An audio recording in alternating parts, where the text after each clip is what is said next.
बिस्मिल्लाहिर्रहमानिर्रहीम अस्सलाम वालेकुम। आज का जो मेरा टॉपिक है वो यही है कि शुगर के जो मरीज़ हैं वो गुड़ वाली चाय या शक्कर वाली चाय पी सकते हैं या नहीं, और गुड़ के क्या-क्या फ़ायदे हैं। सबसे पहले तो इस टॉपिक्स को शुरू करने से पहले मैं आपको ये बताऊंगी कि ग्लाइसेमिक इंडेक्स क्या होता है। जैसे कि इस स्लाइड में दिखाया गया है कि ग्लाइसेमिक इंडेक्स बेसिकली जो है नंबर्स होते हैं जो कि बताते हैं कि जब भी हम कोई चीज़ खाते हैं तो उसके बाद हमारी बॉडी के अंदर जो शुगर लेवल है ब्लड के अंदर वो कितना को बढ़ जाता है उसके खाने से। जैसे कि इसमें 3 तरह की कैटेगरीज़ जो हैं वो बताई गई हैं बेसिकली, कि एक तो थोड़ी सी लो होती है, एक हाई होती है, और एक जो है वो बहुत ज़्यादा हाई कैटेगरी होती है जिसको पता लगता है कि आपको खाने से जो है वो कितना ज़्यादा शुगर लेवल आपकी बॉडी में जो है वो बढ़ेगा। जैसे पहली इसमें जो कैटेगरी आई हुई है वो है आपकी, जिसमें ये पिज़्ज़ा है, चॉकलेट है, पॉपकॉर्न्स हैं, इन सब का बताया हुआ है कि ये इनका क्या-क्या ग्लाइसेमिक इंडेक्स होगा। लेकिन जो नॉर्मली जो हमें रिकमेंड किया जाता है खाना वो ये होता है कि आप 55 से, जिसका ग्लाइसेमिक इंडेक्स कम है वो आप खा सकते हैं, लेकिन जिसका 55 से ज़्यादा है वो थोड़ा-सा अनहेल्दी या समझा जाता है या कहा जाता है कि उसको ज़रा थोड़ा खाया जाए तो बेहतर है। इसी तरह दूसरी कैटेगरी में आप देखें, इसमें वेजिटेबल्स हैं जिसमें दिखाया गया है कि इनका कौन-कौन सा किस-किस का क्या-क्या जो है ग्लाइसेमिक इंडेक्स है। इसी तरह फ्रूट्स की कैटेगरी है, फिर डेयरी प्रोडक्ट्स की जो है वो कैटेगरी जो है वो इसमें इस चार्ट में दिखाई गई है, जिसको ये पढ़कर आपको आइडिया हो जाएगा कि कौन सी चीज़ जो है वो हमें खानी चाहिए जिससे हमारा ग्लाइसेमिक इंडेक्स इतना ज़्यादा ना बढ़े, और कौन सी चीज़ जो है वो नहीं खानी चाहिए। जब भी हम इस तरह की चीज़ें खाते हैं तो हमारा जो 2 घंटे बाद हमने इसका देखना होता है कि हमारा जो शुगर लेवल है वो कम से कम 120, और लेकिन ज़्यादा से ज़्यादा जो है वो 140 हो, इससे ज़्यादा ना हो। जैसे कि इस ग्राफ में दिखाया गया है कि ये एक रेड कलर की जो बार है वो हाई ग्लाइसेमिक इंडेक्स को शो कर रही है, और जबकि ये जो ऑरेंज सी येलो कलर की जो बार है वो लो ग्लाइसेमिक इंडेक्स को बेसिकली शो कर रही है कि खाने के 2 घंटे के बाद जो है वो ग्लाइसेमिक इंडेक्स जो है वो आपका कम होना चाहिए। जबकि अगर हम फास्टिंग की बात करें, यानी अगर आपने सुबह नहार मुँह उठ के देखना है कि आपकी शुगर लेवल कितनी है, तो आपकी जो है वो 100 से ज़्यादा नहीं होनी चाहिए और कम से कम 80 होनी चाहिए। ये एक नॉर्मल इंसान का जो है वो आपका शुगर लेवल मैंने बताया है।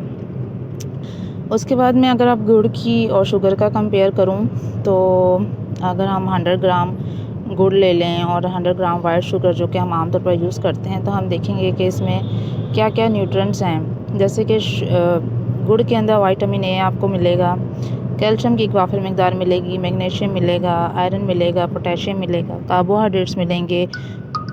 इसके साथ-साथ कैलोरीज़ भी मिलेंगी आपको। लेकिन जबकि हम वाइट शुगर के अगर हम कंपेयर करें तो इसमें आप देखेंगे कैल्शियम बहुत कम है, विटामिन ए नहीं है इसमें, मैग्नीशियम नहीं है, आयरन बहुत कम है, पोटेशियम भी कम है और कैलोरीज़ भी थोड़ी-सी ज़्यादा हैं। तो इसके अलावा अगर हम इसका ग्लाइसेमिक इंडेक्स देखें तो शक्कर का जो या गुड़ का जो है वो 84 है और वाइट शुगर का 65 है। अगर हम मैं देखूँ तो ये दोनों ही 55 से ज़्यादा हैं। इसका मतलब ये है कि जो डायबिटिक पेशेंट हैं उनके लिए तो भी ये दोनों चीज़ें ही बेहतर नहीं हैं, यानी गुड़ शक्कर भी और वाइट शुगर भी दोनों ही बेहतर नहीं है, क्योंकि इन दोनों के खाने से ही क्या होगा, वो उनका जो शुगर लेवल है वो बढ़ जाएगा। लेकिन अगर हम एक आम इंसान की बात करें जिसे डायबिटीज़ नहीं है, तो वो चाहे तो शुगर की जगह जो है वो गुड़ या शक्कर ले सकता है, क्योंकि गुड़ और शक्कर में के अंदर क्या होगा कि आपको कैल्शियम भी मिलेगा, विटामिन भी मिलेंगे, मैग्नीशियम भी मिलेगा, आयरन भी मिलेगा। लेकिन ये सब चीज़ें जो है वो एक आम वाइट शुगर के अंदर या सफ़ेद चीनी के अंदर मौजूद नहीं होती। अगर मैं इसके बेनिफिट्स को थोड़ा सा कंपेयर करूँ गुड़ के और आम चीनी के, तो जैसा कि मैंने पहले भी बताया है कि गुड़ जो है वो आयरन और पोटेशियम और मैग्नीशियम से भरपूर होता है, लेकिन ये वाले न्यूट्रिएंट्स हैं वो एक चीनी के अंदर मौजूद नहीं होते। इसके साथ साथ ये जो गुड़ है वो हमारी बॉडी के अंदर खाने के हाजमे में मदद करता है, इससे हमें कॉन्स्टिपेशन यानी कब्ज़ का मसला नहीं होता। लेकिन जो आम चीनी जो हम खाते हैं वो उससे सिर्फ हमें कैलोरीज़ मिलती हैं या फिर हमारा वेट गेन होना शुरू हो जाता है, और इसके अंदर सल्फ़र भी होता है जो कि हमारी बॉडी के लिए बहुत ज़्यादा हार्मफुल है। जबकि जो गुड़ है वो हमारी जो खून है उसको प्यूरीफाई करने में भी एक अहम किरदार अदा करता है। थोड़ा सा जो है वो, अगर मैं रीकैप कर दूँ इस पूरे वीडियो को, तो यही बताया गया है कि जो शक्कर या गुड़ और चीनी तीनों चीज़ें ही एक डायबिटिक पेशेंट के लिए मुफीद नहीं है, क्योंकि इससे क्या होता है कि उनका ब्लड के अंदर शुगर लेवल तेज़ी से बढ़ना शुरू हो जाता है। इसलिए उन्हें तो चाहिए कि वो तीनों चीज़ों से ही परहेज़ करें। लेकिन एक नॉर्मल पर्सन जिसको कोई शुगर नहीं है, वो चाहे तो शक्कर या गुड़ ले सकता है थोड़ी मिकदार में, और चीनी के बजाय।